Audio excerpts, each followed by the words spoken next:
Hello, everyone, and welcome to Dreamleapers Inspiration. I'm your host, Harriette Cole, so very happy to be with you today. Hope you've had a great week and that you've done what I always say, that you've made it count. What does that mean? What does it mean to make it count? It's something that I say every day, but I don't just say it because it sounds good. I say it because I've thought about it. We go through so many experiences, moment to moment, week, day to day, week to week, month to month, year to year. And sometimes it feels like we're just putting one foot in front of the other, but not necessarily being conscious or intentional about what those steps are. Sometimes, we're just doing what we do, that there's a routine in our lives that we follow. And of course, we need to have routines. We can't have each moment be, well, what I was about to say is we can't have each moment be spontaneous and fresh, but maybe we can. The thing is, there does need to be structure within the course of our lives and in the course of our days in order for us to move in an intentional way, that we need to think ahead and contemplate what is important in the moment, what is important as we look forward, because sometimes when people act fully spontaneously, uh, they cannot consider the impact of their actions or their words or even their thoughts on the next moment. So it's an interesting thing. On the one hand, we want to be spontaneous, we want to be in the moment. And on the other hand, we do need to create some kind of a long or longer view that helps us to stay in alignment with who we believe we are, what we value, and what we want for our lives. So it's a constant balancing act that I believe we go through. And if you read different philosophers and contemplate uh, the meaning of planning versus spontaneity, and where you find a balance in there, you'll discover that there are many conflicting views about this. I do think, as I say all the time, make it count. Making it count is super important. And, how do we do that? How do we do that? How do you do that? How do you make each moment count? Do you make each moment count? So, in the happy times, in the joyous times, we certainly feel like we're making the moment count. And honestly, we're not thinking about it. Because when we are experiencing joy and delight and comfort and connection and love, we tend to just be in the experience, not considering, from another vantage, what does this mean? Uh, how did I get here? It's afterward when you have this wonderful moment, and then you're either resting from it or you're in a different one that may not be as wonderful, that you go, wait a minute, how did I get there? And what can I do to experience that great feeling of love and comfort and connection again? What happens when you're not in that great feeling, when you're not in that great space, when something negative is creeping in and feeling like it's taking over? I ask this question because as I have just been paying attention to people in the past week, since the last time we engaged, I have noticed many people are stuck in a space of worry, in a space of challenge. Many people are feeling contracted. Certainly not all. But again, people don't connect here on Dreamleapers Inspiration generally because they just feel everything is great. I want you to come too. But usually we connect because we're feeling something. We'd like to get a little support to buoy us up when things feel challenging. And that's great. That's perfectly fine. That's why Dreamleapers Inspiration exists, to help us ignite inspiration within each other, especially during those times when maybe we don't, it doesn't feel ignited at all. So welcome everyone who's joining right now. We are talking about getting inspired in moments when we feel stuck. And the focus today is not to worry. Instead of worrying, make a plan. And that quote is actually mine. Don't worry, make a plan. Instead of worrying, make a plan. I was working on my book. I believe it's Choosing Truth, which is a book about the inner journey. I'm pretty sure it was in that book that I contemplated and wrote a lot about this notion of instead of worrying, make a plan. Because I was stuck in worry. And I want to say that this happens to me. It still happens to me, even though I spend a lot of time contemplating how to engage light, how to engage freedom, how to be in alignment with the universe so that I don't get stuck. So even for anybody who has the false belief that because I host this broadcast, I've got it all together. Not true. No one does. Well, maybe somebody, but we all have to realign ourselves with our core, to realign ourselves with the universe in order for us to experience the greatness of the moment, to be in the flow, which we started talking about at the outset of this broadcast, to be in the moment, to fully be present in that moment. We have to be in alignment with who we are, with what we believe, and with the source of creativity that lives within us and everywhere. And it is likely impossible, if not close to impossible, to connect to that space when we are stuck in worry. Now, what do people worry about? People worry about their health. People worry about their family, their relationships, their work, their money, their homes, the environment. There are probably lots of other things, but external factors as well as matters of the heart have us worry. Very, very often, one external factor that's at the top of the list is money. And I think that people make the mistake of believing that if you have your money right, the whole world is going to be fine. It's going to be better. Now, I am not going to say that it isn't smart to have your money right. It is. But I've talked to enough extremely wealthy people who have more resources than they could ever use for themselves or even their immediate family, who still get stuck in worry, who still have health challenges and other things that befall them, and their wealth cannot eradicate whatever the challenge is. So wealth is not the antidote for worry, for the challenges that come our way. Coming to peace with whatever that moment has brought us and making a plan for how to live through the moment and forge ahead, to me, that's the antidote. That's the solution. Instead of worrying, make a plan. Think about it. You could sit. Now, I was sitting where I'm staying right now. There's a rocking chair on the porch, literally. And so my daughter was sitting in the rocking chair moving. She was going. And as I watched her in this rocking chair, it was funny because one of the things that I do, and now she has inherited, is this nervous habit of shaking my leg. And she was not shaking her leg because she was sitting in the rocker and she was able to use that motion in a different way because the chair supported her. But as she was sitting in that chair rocking, I thought, okay, people do take a moment often to engage in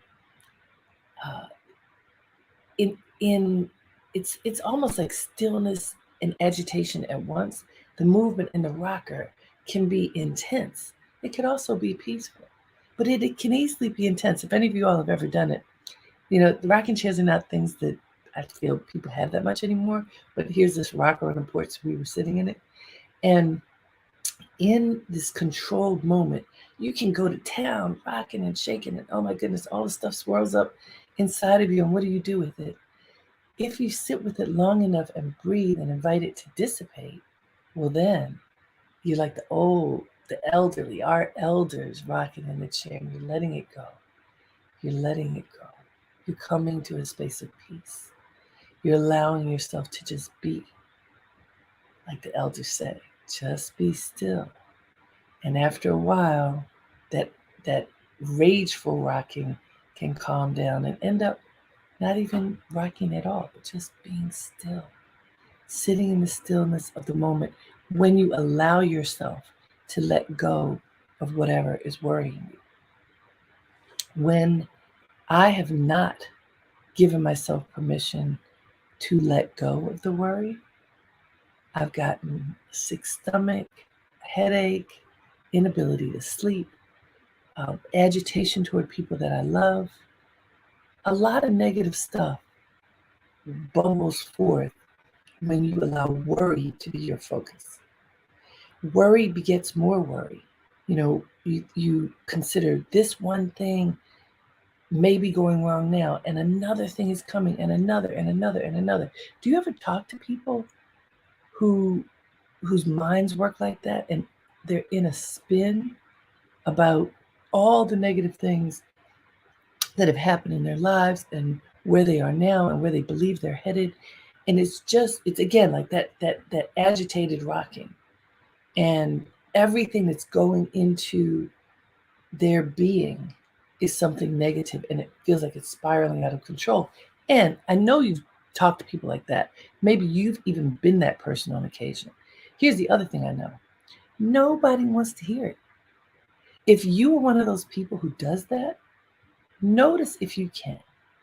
Be the fly on your own wall, the little birdie on your shoulder. When you start going and complaining and you start spiraling, what happens? Do people walk away? Do they tune out? Do they try to jump in and change the subject? Generally speaking, people don't want to hear that. Now, let's say you have people who do want to hear it. They are pot stirrers, S stirrers, right? They're the one, oh yeah, they like it. And they keep helping you stir the pot, but then they walk away and your pot is still filled with all this stuff. So I want you to pay attention. When you are worrying and you keep filling your pot with stuff that is making the ingredients boil, like the worst stew that you could ever make. Think of what would be in that stew. What would the contents be in that stew? And what have you put in there? And if you eat it, if you consume whatever that stew is, what would happen to you? So for me, when I begin down that road of worrying and the what ifs and oh my goodness, if this happens, then what? And if that happens, then what? And I just start going. And the pot gets full and thick. Sometimes I get heartburn. Just from the mental exercise of thinking about these things that are bothering me. Not doing anything, sitting in the chair rocking or shaking my leg. When I stop and I say, hold up, Harriette, wait a minute. You don't have to stay on this spinning wheel. You can stop. And, that pause of meditation, of breathing, of allowing yourself to just be still and to empty your mind and your spirit of all that negative stuff that's been coming up, really allowing it to go away, and then sitting with yourself and then asking yourself, what can I do to move forward? It may not be, what can I do to fix this situation? What can I do to cleanse this pot of gook that I've created? Maybe just have to throw that out. Start over. It's not how can I fix this, it's what can I do to move forward? What plan can I create to move forward? Because in this moment, I can make a plan. I can make a plan to move forward now. And I believe, as you know, I believe in these two things about making these plans. One, when you sit with yourself and you really listen to the voice inside, it will tell you what's the big idea, what's the big dream, what's the big thing you're supposed to be doing. If you ask yourself that question, what am I supposed to be doing now? Your being, that divinity that connects you to the universe, speaks. If you listen, you're going to hear, what is that thing I'm supposed to do? And usually it's a big idea or a big concept or like a thought that while it may be simple, it feels big. And so then you need to concretize that. How do you do it? You write down what comes up in your meditation, and then you write down small steps that can help to get you to the goal. It's the small steps that are the most important part of this process. Because if you just have the big idea, you're stuck with it. It's a concept. You can talk about this lofty big idea you have, but it doesn't go anywhere. It is when you concretize it, when you say, okay, this is my idea, and this is what I'm going to do with it. Like there's a woman who works on a project with me who we all went on a retreat recently. And she admittedly has been very lethargic. Basically, she proudly talked about how she doesn't move. And she has the body and life to prove it. She's very overweight. She's got some health concerns. And she was very honest about it. She wasn't trying to pretend it wasn't true. And one of our coworkers was completely engaged in fitness and health and was talking to her about it as we all were doing these adventures, like we were in the mountains and we were climbing and just doing stuff that many of us don't normally do. I certainly don't. And at first she was saying, I'm not going to do anything. I can't do this. I don't do this. I don't move. I mean, she was claiming hard the things that she doesn't do in order to not take care of herself. But somehow during this trip, she got motivated to consider another way and committed during this trip to moving her body, walking at least a block every day. Now, you might not think that's a lot, but she wasn't moving at all. She was walking to her car, getting out of her car, walking to the mall, to the store, whatever. She started walking a block a day. It is now 60 days. And she walks more than a block. And she's lost, I think, about 15 pounds. She's changing her life. Before, she was stuck in worry. I can't do this. I can't do that. I'm too heavy. I can't do this. And she would laugh and joke, well, my husband says I should do X or Y, but I'm not doing that. And the I'm not going to do somethings were weighing on her being. And yet she kind of owned them and was kind of sassy with them because this is what we do as human beings. We figure out ways to make whatever we're doing look better than maybe it is. Anyway, she was motivated to make a change in her life. And now 60 days later, she has a lot to be grateful for, starting with a fresh mindset. And this is someone, I have no idea what her weight is, but I'm going to say, based upon just knowing what the human body likes and needs, I would say she's carrying around probably 100 pounds of extra weight. That's a lot. Strain on your body, strain on your heart. And the fact that she would make this choice to do simple things, move her body every single day, at least a block. This is not running a marathon. It's taking care of herself. Instead of worrying, instead of being stuck, she chose to make a plan. What about you? What are you stuck about right now? What within your being, within your mind, has you stuck? Usually there's something. What is it for you? Think about it. What has you feeling stuck? What has you worrying? What in your life makes you worry right now? What? Tell yourself. You can write in the chat box too if you like. But really, you're telling yourself. I mean, for me, what is making me stuck? When I ask myself that, look, okay, here we go. I'm going to put all of us on the spot in the best possible way. You want to meditate for a few minutes? I think if we do that, that'll help us so that we're not just wondering, what am I coming up with? What am I coming up with?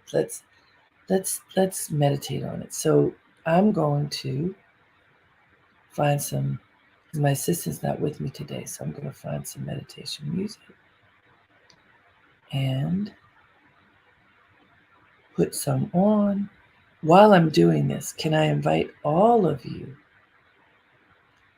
I'm going to invite all of you to get in a comfortable posture. Sit with your feet flat on the floor, please. I'm going to start this thing this way.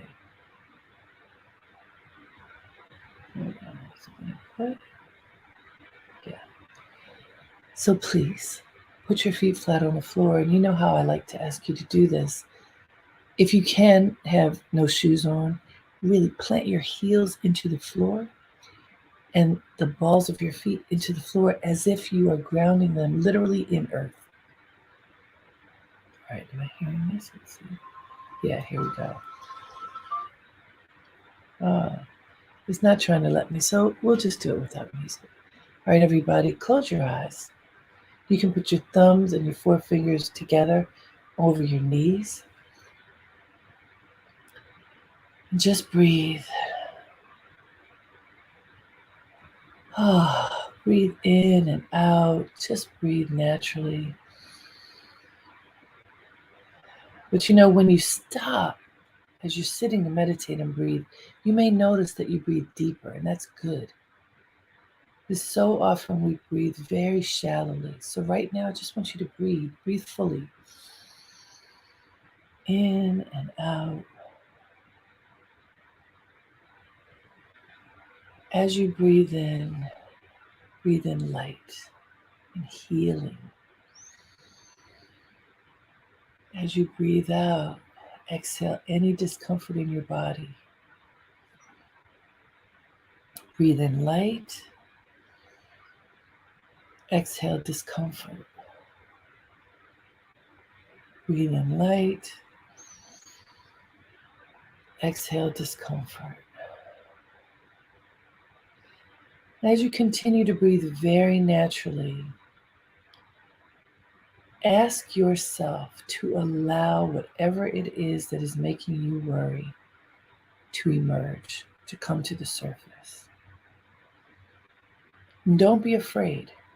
We are together in this experience. You are not alone, and you are strong enough to face whatever it is. As you breathe in and as you exhale, ask yourself to allow whatever you are worrying about to come forth so that you can face it. What is it? What is that thing that's bothering you? Maybe it's a broken heart. Maybe it's a health challenge. Maybe it's a conflict at work. Maybe it's a misunderstanding with your children.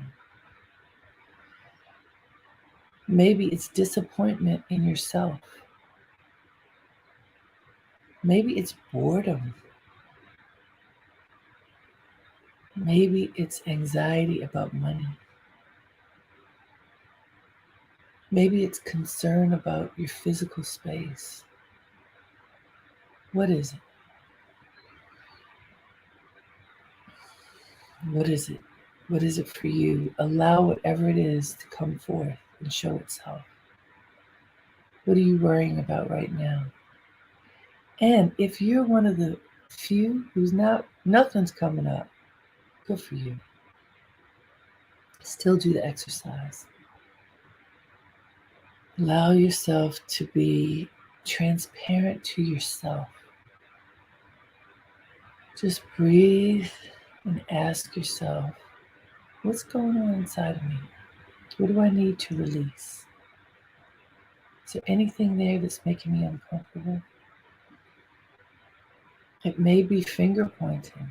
I'm mad at somebody who did me wrong. I'm worried because someone hurt my feelings. Because circumstances out of my control, seemingly, have put me in the position I'm in today. What is it? Whatever it is, allow yourself to see it. If you feel it creating tension in your body, breathe through it. You're not inviting it to well up in your being and get stuck. The idea is to release it. So breathe. Whatever's coming forth, whatever that source of worry, of discomfort, of agitation, whatever it is, see it and invite it to go. Use your breath and the light of your breath to see it, to illuminate it, and to allow it to dissipate. Let it go. Just let it go. Don't think about it. Just let it dissipate. Just like clouds dissipate. If you attempt to watch them, they move on, they dissipate, they turn into something else. Don't hold on to the source of your worry, even if you think it's not going anywhere. You know, if you owe a lot of money, just because you think it away doesn't mean it goes away, but the worry can go away. And if the worry goes away, then you can make a plan. Yes. So whatever it is, if you have a health challenge that is monumental, bring it up, allow yourself to see it, let the worry attached to it dissipate. When you allow the worry to dissipate, then you can make a plan and figure out next steps. Whatever it is, if it brings tears, allow it to bring tears. Tears can be soothing, can be cleansing. Whatever is coming up for you, allow it to come forth, but do not let it get stuck in your being. Breathe through it. Breathe through it. Bring it into the light and let it go. Let the worry go. The situation is probably not going to just poof go away, but the worry can go away if you let it. Breathe and let it go. Breathe and let it go. If it's stuck in your body, breathe and let it go. If you feel it weighing you down now that you have invited it to show itself, don't get stuck there. Don't get stuck in your body. Breathe and let it go. Trust that if you let the worry go, you'll be able to see more clearly to know what to do next. So sit in this space of peace that you are creating. You have allowed the worry to go. That doesn't mean that whatever you are facing is gone. How can you face it? What do you see if the worry is gone? What do you see? Just look at it naked. What is it? What is before you? What do you see, and what can you do with what you see? What do you see? What can you do with what you see? We're going to make a plan. What comes up as the first step of your plan? What do you see? Whatever you see, I want you very gently right now to open your eyes and write it down. What is the first step? What do you see right now? Write it down. Write down that first step. What do you see, everybody? What's the first step in moving past worry and making a plan for you? Write it down. And as you write down the first thing, if other things came, write them down. Your heart is telling you the steps to follow in order to move past worry toward planning and manifesting a way beyond whatever the challenge is.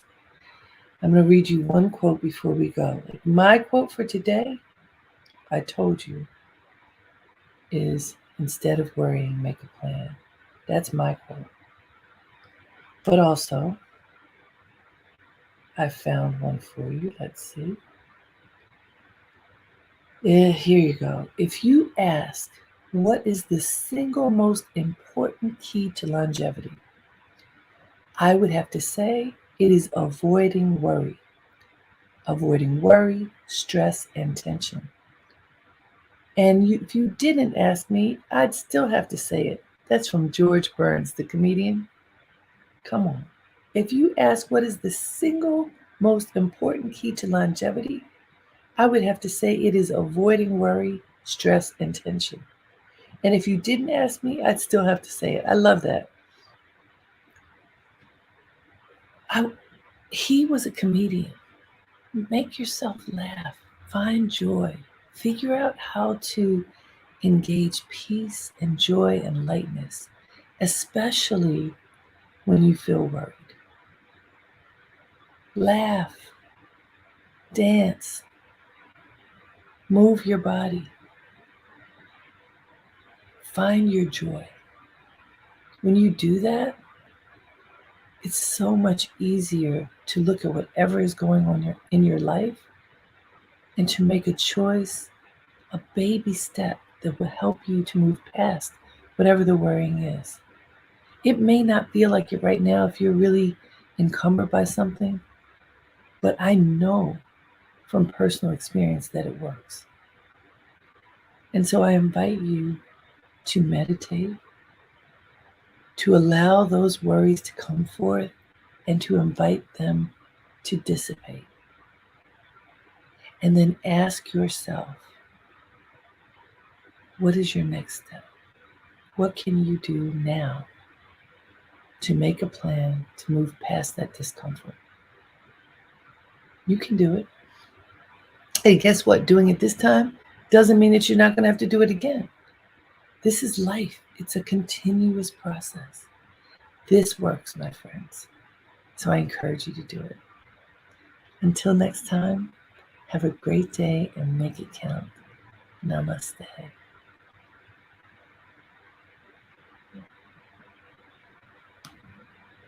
Bye, everybody.